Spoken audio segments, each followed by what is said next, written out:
After the war, Picasso spent the war in Paris, and after the war he moved to the south for some time.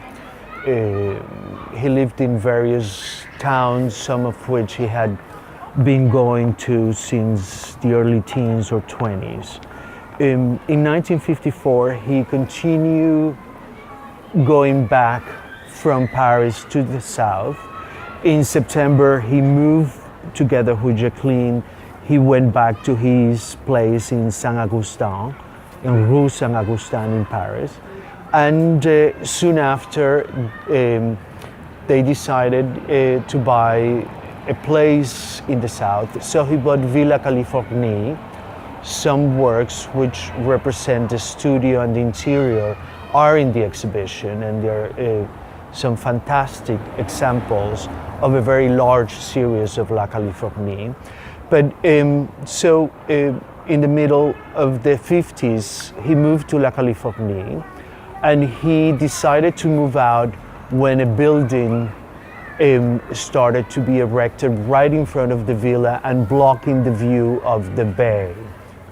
So after Cannes, at the suggestion of a friend of his that had seen a castle right on Mont Sainte-Victoire of Cézanne's fame, he bought that castle at the end of the decade, and he moved there to be more isolated, to be able to concentrate on his work, which is really was throughout his life, but in the last 20, 30 years, even more so, sort of his priority.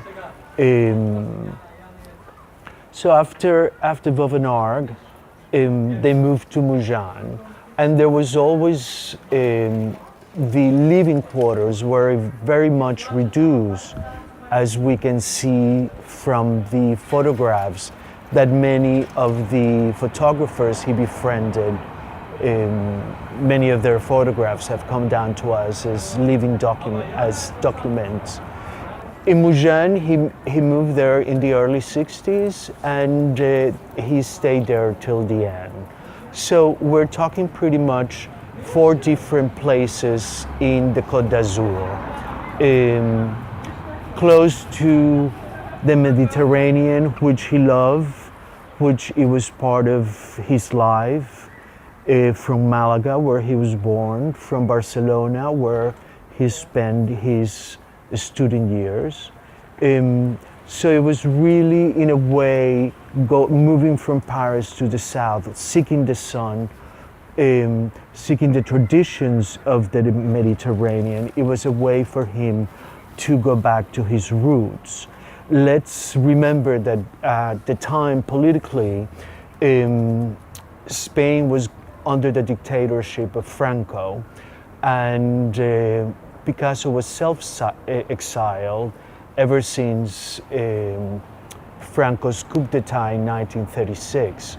So, and he had hoped to go back to Spain after Franco would die, but sadly Franco died 2 years after Picasso. So Picasso, after 1936, 35 really, never went back to Spain. So the Côte d'Azur was the closest he could be to his roots. And you can see that in his art.